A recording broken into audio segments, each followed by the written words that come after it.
Hey everybody, thanks for tuning back into the channel today. Fated Summons has refreshed for the next few months. We've got 20 brand new heroes to take a look at. You've probably seen some other videos. Many other good content creators have done their review. Here's my turn, everybody. So I'll try to do this as quickly as possible, but there are 20 heroes to review. First, I think some general things to take a look at with Fated Summons. If you are really new at the game, anybody here is going to help you in the short term. If you are at the stage where you're like, I don't have any 5 stars in green, okay, any one of them will be okay for a little while. We're always trying to find the ones that are going to be okay for a long time, that will stand up when you're further along in the game. And to me, most of these heroes have stats that are very, very old. So just ordinary damage dealers aren't that interesting to me, because their damage in relation to where their attack stat is just not very good, unless they offer something else in that special that makes them unique and important. So I'm looking for those types of heroes, so that when you're later on in the game, you might still use them. Of course, for the people that are super late on in the game, it's possible you grab these people and you don't actually level anybody up. Who are those special 1 or 2 people that are really going to do something interesting and helpful for your team? Another way of looking at things. So anyway, let's go. Top row, starting with Octros.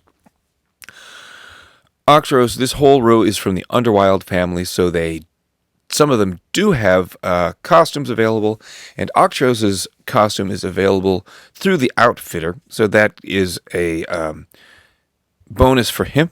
He gets a 180% damage to all enemies, plus an additional 20% damage for each fire shield on the board, up to 340% damage in total, and then all enemies get attack down. As I said before, just kind of an ordinary damage dealer, and with his old stats, it's not that good. You're seeing this with the costume bonus. So with the costume bonus, it's okay. You don't get the costume bonus with Fated Summons, but it is available for 300 gems in the costume outfitter. This guy, Ludwig, he's just useless. Full removal for him, okay.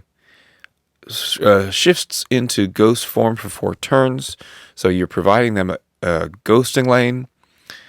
All allies get 64% defense up and generate 180 boosted health per turn.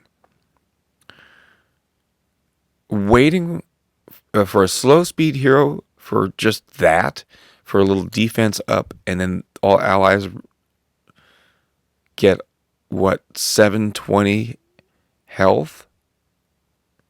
That's just not worth it. He does have a costume too, but that still doesn't make him worth it.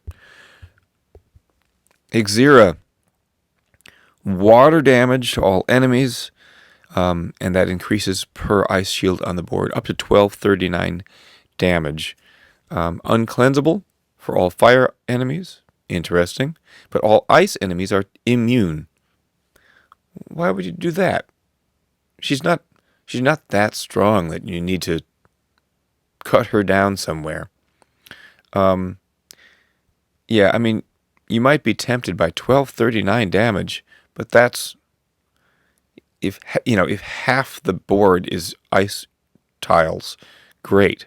But likely it's going to be 600 damage. And it won't actually hit any ice heroes. Just not worth it. Not worth it. Zakina. He damages 2. 300% to the first, 450 to the second. Extra damage if that second target is dark. And importantly, the target of the second hit gets 56% defense down for 3 turns. That makes him unpredictable in an ordinary like war format or raid format. But it makes him very predictable and very useful against a Titan. So I think if you're at the place where you can choose a hero for a very singular use, he'd be a good Titan hero. That's about it. Xenolpod used to rule the game as a healer and a mana buffer. 40% health for all allies. That's great because that percentage heal stays 40% no matter how high our hero's HP gets with stat boosts and power creep. Increases the mana of all allies by 10%. That used to be 20%, and he was just unstoppable. But 10% is still good. Hathor has the same mana increase. Alters the power of dark shields on the board with 37% more mana, which is pretty great. Also, he does have a costume available now in the Outfitter. So, stats are a little low, but costume bonus will help out with that. And because you're really just looking at a percentage heal, it's a percentage heal from the ally's HP, not his own. And that mana increase is really great. I think in this first row, Xenolpod is the clear favorite. Zakina could be useful against Titans. Second row, all heroes of the month. We'll start with Skargrimar from 2023. Interesting, he has innate resistance against status ailments that block special skills. Here's another one of those just damage dealers. So with these older stats, if you really have no red 5 stars, maybe, but not really. He's just not that good. 345% damage to the target nearby, reduces their mana by 20%, and they get 35% accuracy down for 4 turns. If the stats were current, that would not be a bad package. But again, with these older stats, just kind of hard to justify. Also, they get fire allies get an element link of 10% plus mana generation. Synesia gives 270% damage to all enemies. All enemies get negative 60% healing for 3 turns, and they get some bleed damage over 2 turns. It becomes uncleansable and lasts 2 turns longer for ice characters. Also gives mana generation up for nature allies. Another person who's just like, this is just kind of an ordinary damage dealer with stats from 2 years ago. I think there are better choices. Ariax. Slow speed hero. I still see people using Ariax in Rush Wars. But outside of that, it's tricky because 410% damage to the target, and then it chains. So you really want to hit all, or at least most.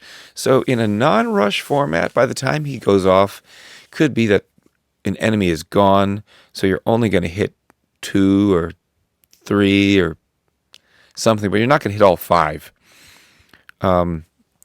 Enemies or target also receives frost damage. If you need a rush hero, maybe. That's about that. Ithar.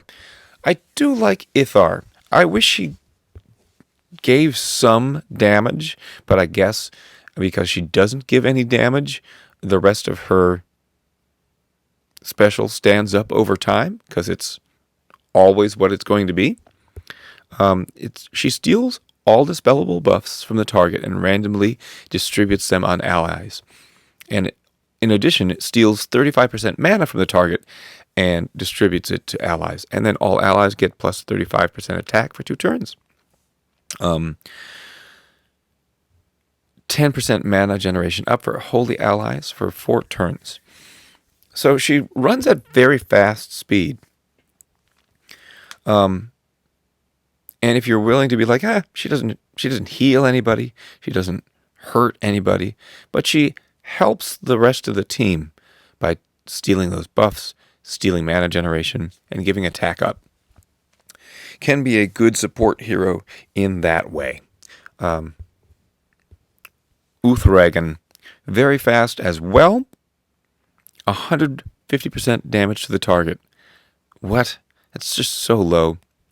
On target and nearby enemies receive some poison damage over 3 turns. 1050 poison damage. Caster absorbs 100% of dealt poison damage as health. I suppose when he first came out, people were like, hey, this is not bad. 1050 damage to 3 at very fast speed is still not horrible. He has resistance to poison himself, so it couldn't be reflected back to him.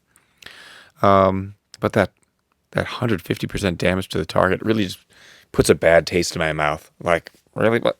Why even put that there? That's absolutely nothing.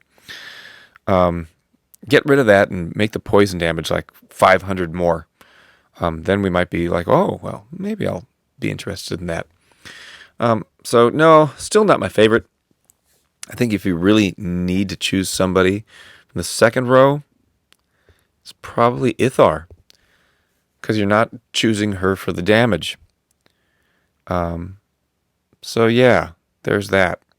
Maybe Ariax if you're looking for somebody, especially in rush tournaments. Third row is all Musketeer family heroes. These were so strong when they first came out.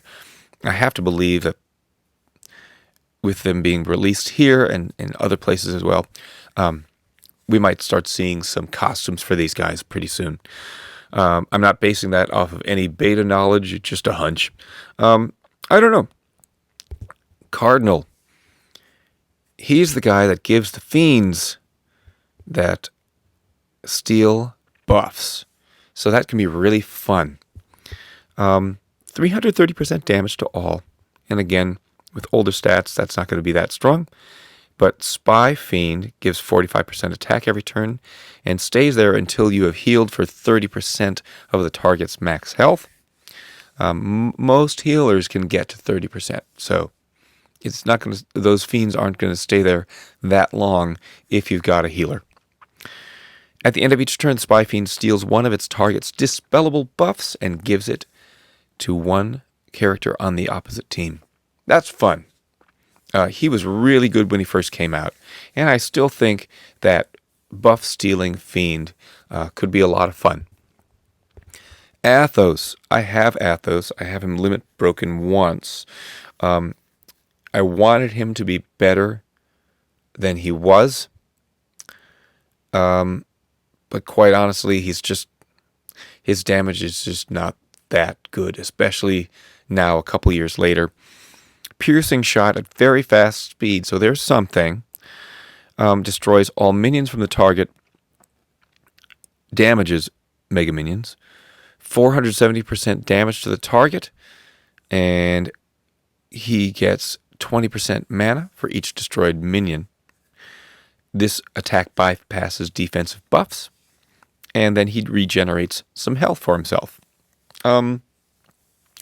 I like that he regenerates some health for himself with that cover thing that the Musketeers get, where he's going to randomly give an ally 3 turns where he protects them by taking damage.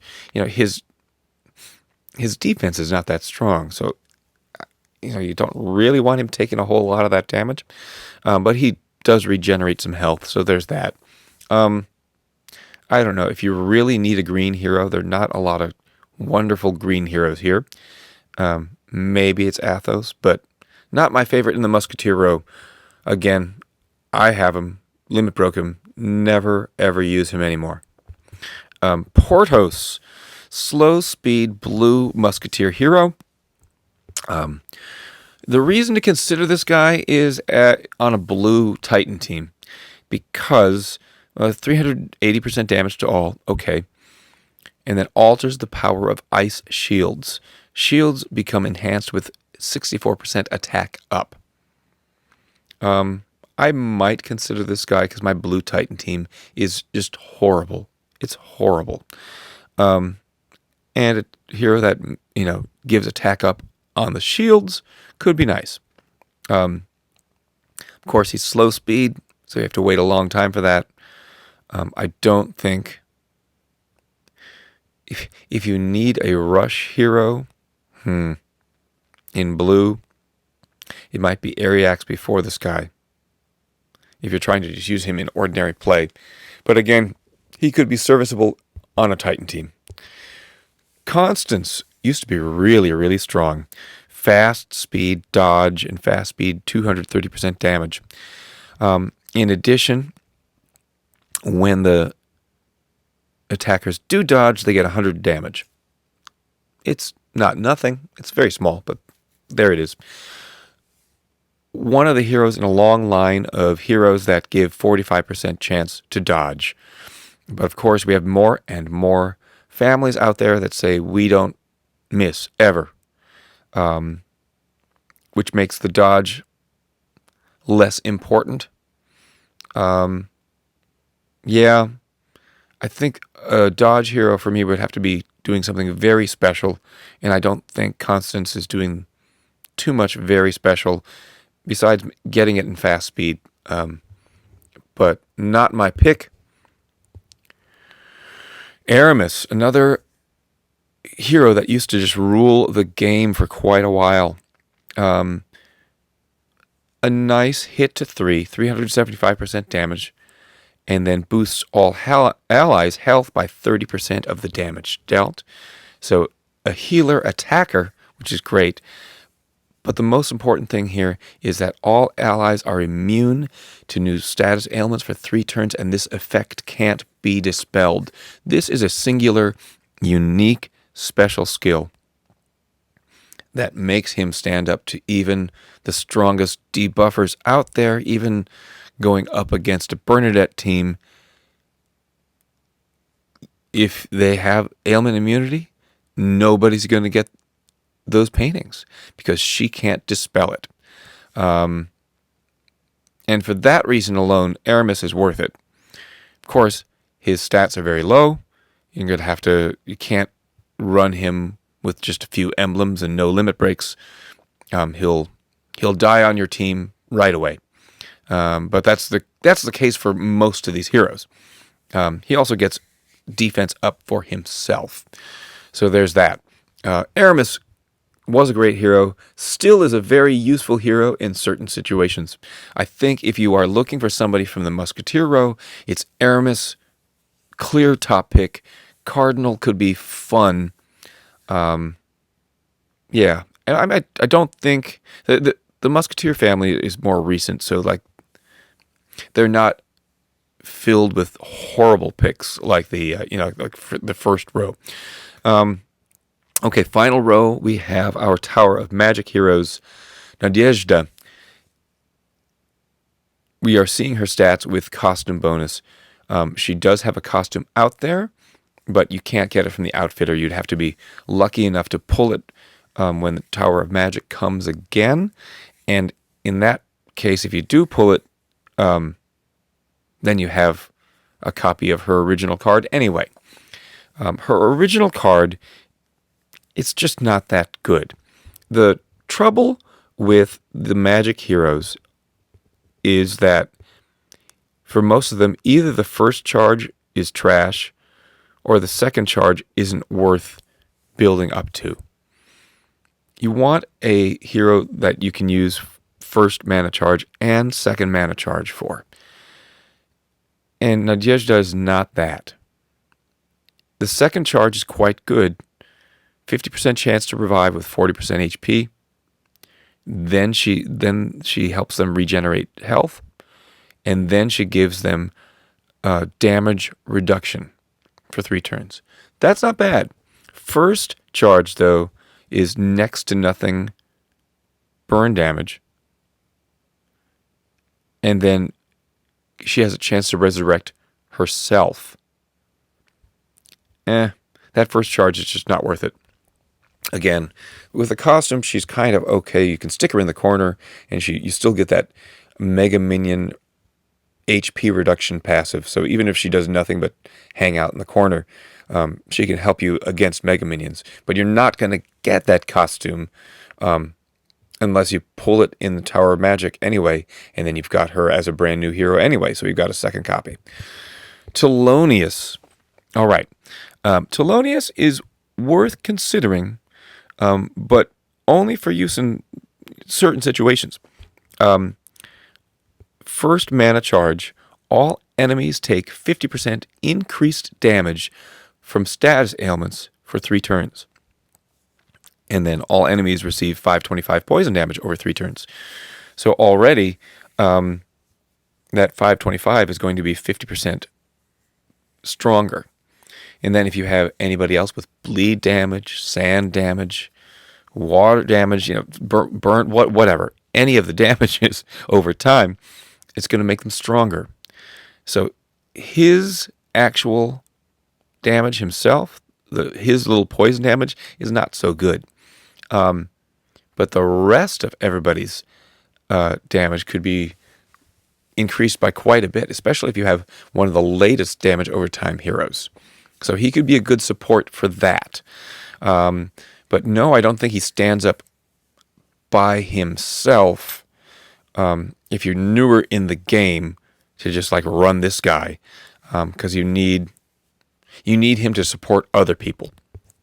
And also supporting on the second mana charge, 75% health for the caster in nearby.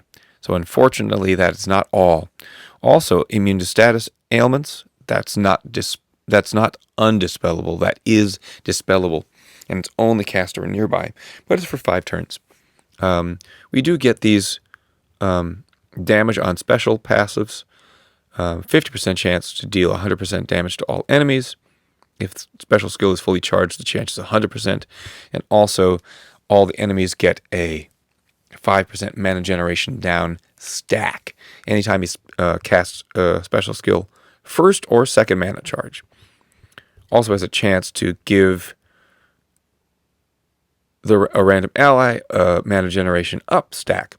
So those little parts of the family and passives make this row interesting and make Thelonious a possible pick. Camilla used to be so strong, also gets that same package. No costume ready for her yet, so these stats are a little old. But I think both of these mana charges are useful. First mana charge boosts health of all allies by 400, and then all allies get plus 40% defense against special skills for 3 turns. So if you just need a very quick little heal, there she is. Mostly you're building up for the second charge, which reduces max health of all enemies by 800, stronger against targets with boosted health, and then all enemies get 54% defense down against special skills for 5 turns. That's pretty great. So Camilla, first mana charge is not bad. Second mana charge is very good. Vaishali, slightly different passive. They have 50% chance to get 10% mana to all allies. Huh. What was the other one here? Oh, damage dealing. So she's got a chance to give a mana generation stack and a 50% chance to give everybody 10% mana. That's pretty nice. And then they get a mana generation down stack to the enemies. Here's another hero that does first and second charge right. First charge, allies regenerate a little, almost 600 HP over 3 turns. All allies get 30% attack up. And then we cleanse. So, you get that really super fast speed cleanse, similar to Ray and a very fast speed Dispel. So for cleanse alone, and a little heal and attack up, that first mana charge is worth it. Second mana charge is also very worth it. Dispels buffs from all enemies, priority dispel, great. And then 1885 sand damage over 5 turns. That's a lot. All enemies get 45% attack down for 5 turns. Yeah, definitely makes her worth it. 2 good special skills. Pair her with Thelonious, and that sand damage is going to be out of this world. Finally, Becky. Her passive is slightly different. 50% chance to recover 15% health for all allies, and on second charge, that's 100%. Okay. I think the first mana charge is fun and interesting, but not a for sure thing. 350% damage to the target, and then each time that target activates their special skill during 3 turns, mana of all other enemies is reduced by 15%. So, you don't want to put her on defense. You want to put her on offense, and then, I guess you hit whoever's highest in mana, or, somewhere where you're going to swipe some tiles, and then you cut everybody else's mana down. Hopefully that person that you just activated their special doesn't wipe you out. Second mana charge increases the mana of all allies by 10%. And then for the next 5 turns, this character deals 250% damage to all enemies each time any other ally casts their special skill. Kind of a guardian hippo type skill there. That second mana charge is not bad. First mana charge is a little tricky. So if we look at the Tower of Magic row, I think it's Camilla or Vaishali. Vaishali is probably my first pick. Then maybe Thelonious too. I think Nadezhda is the clear no. Becky is kind of a maybe. Let's look at this a different way, though, because I kind of said my yeses and nos per row, but per column is maybe more important for people like just saying, I got to pick a green hero. Okay, so if you got to pick a red hero, it's Cardinal. Cardinal is fun, dispelling, stealing buffs with those fiends. Possibly Octros if you get his costume, which is available in Outfitter. If you need a green hero,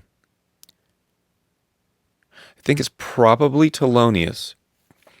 Then again,